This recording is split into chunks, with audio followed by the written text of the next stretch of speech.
आज मैं आपके साथ एक और स्वीट्स की रेसिपी लेके आई हूँ जो बहुत ही टेस्टी है। इसकी आवाज सुन सकते हैं कितनी मजेदार है। आपको इसको आटा गूंथ कर तैयार नहीं करना है दोस्तों, बहुत ही सिंपल तरीके से बनाना सिखाऊंगी और इतनी मजेदार है कि घर के सामानों से बनकर तैयार होगी। बस 2 से 3 सामान यूज होंगे, बहुत ही जूसी और टेस्टी बनती है। तो चलिए स्टार्ट करते हैं। अच्छी लगी रेसिपी तो लाइक और कमेंट जरूर कीजिएगा और चैनल को जरूर सब्सक्राइब करें। तो यहाँ हमने लिया है आधा कप यानी हाफ कप चीनी है, इसमें ऐड करेंगे और इसमें हम पानी ऐड करेंगे। अभी मैंने फिलहाल यहाँ 1/4 लिया है दोस्तों, इसमें बाद में और इसमें पानी की जरूरत पड़ती है। तो लगभग इसमें आधा कप ही पानी इसमें हमें लगेंगे। बस चीनी को अच्छे से पिघला लेते हैं पहले। जब चीनी अच्छी तरह से यहाँ पे पिघल जाए ना, तो इसमें हम ऐड करेंगे थोड़ी सी इलायची पाउडर और नींबू का रस, ताकि चीनी क्रिस्टलाइज नहीं हो। तो देखिए चीनी कितनी अच्छी तरह से यहाँ पे घुल गई है। यहाँ पे चाशनी भी गाढ़ी हो गई है, इस तरह का टेक्सचर यहाँ पर आ गया है।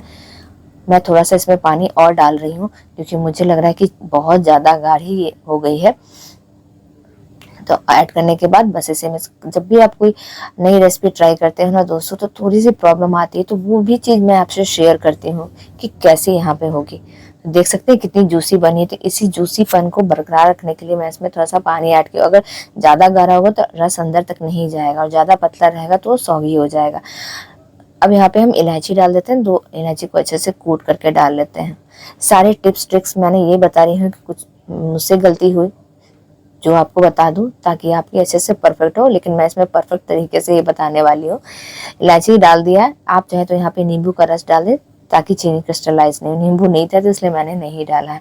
तो देखिए कितनी आसानी से यहाँ पे अच्छे से चाशनी यहाँ पे गिर गई है। जो गुलाब जामुन की चाशनी होती है उससे थोड़ी सी गाढ़ी मैंने रखी है ना, तो रुक रुक के गिर रही है। अब दूसरी तरफ एक कढ़ाई लेंगे, उसमें हम ऐड कर देते हैं 1 कप पानी और इसमें हम ऐड करने वाले हैं चुटकी भर नमक। चुटकी भर ही डालिएगा, ज़्यादा नहीं, नमकीन हमें बिल्कुल भी नहीं करनी है। बस इसे अच्छी तरह से हमें बॉयल होने देते हैं, हल्का सा गर्म हो जाए, हल्के से बुलबुले आने लगे, उसके बाद इसमें हम ऐड करने वाले हैं। नमक भी अच्छी तरह से यहाँ पे घुल गया है और देखिए हल्के से बुलबुले आने शुरू होने वाले हैं ना। तो इस समय क्या करेंगे, गैस का फ्लेम हम कर देते हैं लो और यहाँ पे हम ऐड करने वाले हैं 1 कप मैदा। जिस कप से हमने पानी नाप कर डाला था ना, उसी कप से नाप कर हम यहाँ पे मैदा ऐड कर रहे हैं और गैस का फ्लेम स्लो कर दीजिएगा। स्लो फ्लेम पे अच्छी तरह से मिक्स करेंगे, नहीं तो हाई फ्लेम पे कीजिएगा ना तो जल्दी से गर्म होकर पानी सूख जाएगी और ये हमारा जो मैदा है अच्छे से डो बनकर तैयार नहीं होगा यहाँ पर। तो बस इस तरह से मैदे को अच्छे से हम यहाँ पे मिक्स कर देते हैं। स्लो फ्लेम पे अच्छे से कीजिएगा मिक्स, क्योंकि उससे ज़्यादा पानी इसमें नहीं लगता है 1 कप से ज़्यादा। तो मेजरमेंट का खास ख्याल रखिए, ऊपर नीचे होगा ना दोस्तों तो बाद में आपको उसमें मैदा और ऐड करना पड़ता है। तो देखिए कितनी अच्छी तरह से देखते देखते यहाँ पे गाढ़ा हो गया है और इस तरह का टेक्सचर आ गया है। मैं आपको इसे नज़दीक से दिखाऊंगी।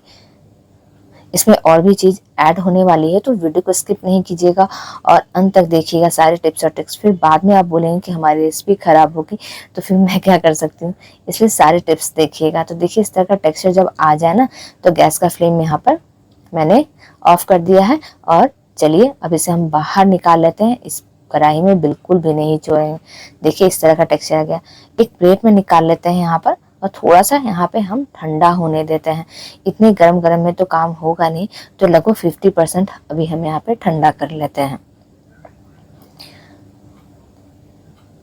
तो बस इसे थोड़ा सा मैं फैला दे रही हूँ ताकि जल्दी जल्दी यहाँ पे ठंडा हो जाए और हमारा काम आसानी से जल्दी जल्दी हो जाए। मैंने बहुत सारे स्वीट्स की रेसिपी दोस्तों चैनल पे डाल के रखी है, आप जरूर देखें। जब 50% ठंडा हो जाए तो इसमें हम ऐड करेंगे 1 टीस्पून कुकिंग ऑयल। थोड़ा सा उसमें रह गया था तो इसलिए डाल रही थी, एक्स्ट्रा नहीं डाला है। साथ में 1/4 हम यहाँ पे ऐड करने वाले हैं, देखिए बेकिंग सोडा, इसे भी डाल लेते हैं और इसे हम मिक्स करेंगे। बेकिंग सोडा डाला है, बेकिंग पाउडर नहीं डाला है। तेल के ही साथ अच्छे से बेकिंग सोडा को मिक्स कर ले और इसे हल्के हाथों से मिक्स कीजिएगा, क्योंकि अभी भी मुझे गर्म लग रही है 50% ठंडा होने के बाद ही। तो मैं थोड़ा सा धीरे धीरे अच्छे से यहाँ पे मिक्स कर रही हूँ और वीडियो को फास्ट करके मैंने यहाँ पे जल्दी जल्दी बताया है ताकि आपका टाइम वेस्ट नहीं हो। और इसे डो के फॉर्म में आपको ले आना है। एकदम चिकना डो हमने तैयार कर लिया है। शुरुआत में मैंने चम्मच से मिलाया था, फिर जैसे जैसे ठंडा हो गया फिर हाथों से मिला लिया और देखिए कितना सॉफ्ट हमारा डो तैयार हो गया है। चलिए अब इसे हम 2 भागों में डिवाइड कर लेते हैं। तो इस तरह से हमने 2 भागों में यहाँ पे डिवाइड कर लेना है और इसे अभी हम बेलना है। तो बस और बेलना कितना मोटा है, जिस तरह से शक्करपारे बनाते हैं ना दोस्तों, किस तरह से उसकी थिकनेस रहती है, बस वही थिकनेस हमें यहाँ पे रखनी है। आप मनपसंद शेप में बना सकते हैं, डायमंड शेप में भी बना के तैयार कर सकते हैं। नहीं तो जो कुकी कटर आती है ना, कुकी कटर को क्या करते हैं ना, प्रेस करके ये कर सकते हैं उसे भी। तो चलिए मैं इसे 4 भाग में इस तरह से कट कर लेती हूँ। तो देखिए मैंने जो पिज़्ज़ा कटर लिया था ना, तो शुरू में यहाँ पे चिपक रहे थे, तो मैंने यहाँ पे इस पे तेल लगाया ताकि ये आसानी से अच्छी तरह से यहाँ पे कट करके तैयार हो। तो जब आप यहाँ पे पिज़्ज़ा कटर पे तेल लगाते हैं तो बहुत ही आसानी से यहाँ पे कट करके तैयार होता है, बहुत ही नीट एंड क्लीन और शार्प तैयार होते हैं। तो इस तरह से सभी को हमने यहाँ पे कट कर लिया है। तो देखिए इस तरह का आपको टेक्सचर रखना है, इस मोटाई रखनी है। तो देखिए तेल लगाने के बाद कितनी आसान हो जाती है। तो ये भी टिप्स है, याद रखिएगा। और जो चीनी वाली रखी याद दिलाई थी वो भी याद रखिएगा दोस्तों। और जहाँ पे हमने स्लो फ्लेम पे मिक्स किया था मैदा को, वो भी याद रखिएगा। तो देखा आपको मैं कितनी छोटी छोटी टिप्स आपको बता देती हूँ ताकि रेसिपी खराब नहीं हो आपकी और सामान भी खराब नहीं हो।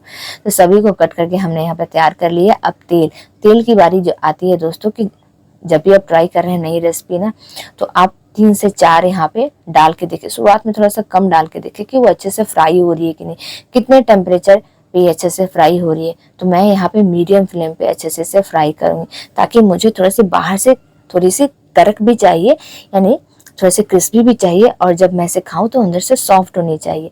तो उसके लिए आपको मीडियम फ्लेम पे इसे अच्छे से फ्राई करना है। मैं छोटे बर्नर पे बना रही हूँ दोस्तों, तो उस पर मीडियम फ्लेम पे कीजिएगा। और जो आपका बड़ा बर्नर है तो उस पर थोड़ा सा ध्यान रखिएगा। तो देखिए इतने देर में हमारी चाशनी का क्या हाल हो गया। तो इसमें फिर से यहाँ पे पानी जाएगा दोस्तों, तो फिर से मैं 1/4 यहाँ पे पानी ऐड करूँगी। पानी डाल के अच्छे से मिक्स करेंगे, और इतनी गाढ़ी चाशनी में बिल्कुल भी हमारे नहीं हो पाएंगे। तब तक मैं दूसरा बैच भी अच्छे से यहाँ पे फ्राई कर लेती हूँ। तब तक वहाँ पे हल्का सा चाशनी गर्म हो रही है, तो एक साथ वहाँ पे हम डालेंगे।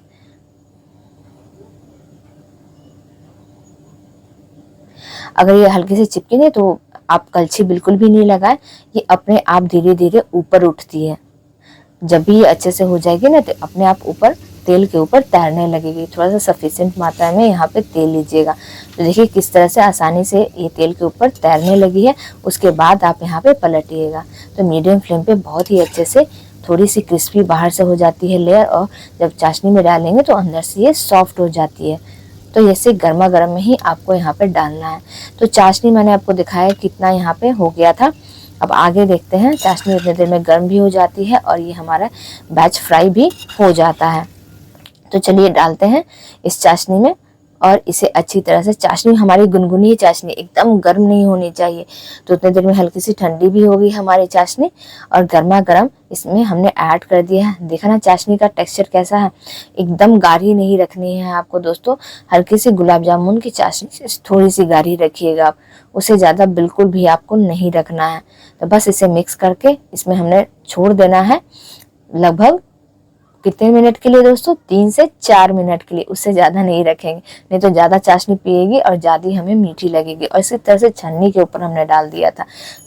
बाकी का भी बैच हम फ्राई कर लेंगे। तो देखिए इस तरह से जो छन्नी आती है डाल दें, एक्स्ट्रा चाशनी है निकल जाएगी, और इसे हम थाली में निकाल लेंगे। और जो दूसरा बैच हमने फ्राई किया था उसे भी डाल देंगे, यानी सेम प्रोसेस करेंगे छन्नी में डालते हुए। तो सारा हमारा यहाँ पे बन करके तैयार हो गया, बिल्कुल जूसी टेस्टी यहाँ पे बनकर तैयार। आप एक बार बनाएंगे दोस्तों तो बार बार इसे बनाना चाहेंगे, और बहुत ही ईजी रेसिपी है। देखा ना, सिर्फ पानी डाला है, मैदा डाला है और चीनी यूज़ किया, थोड़ा सा बेकिंग सोडा लिया है, थोड़ा सा तेल 1 चम्मच।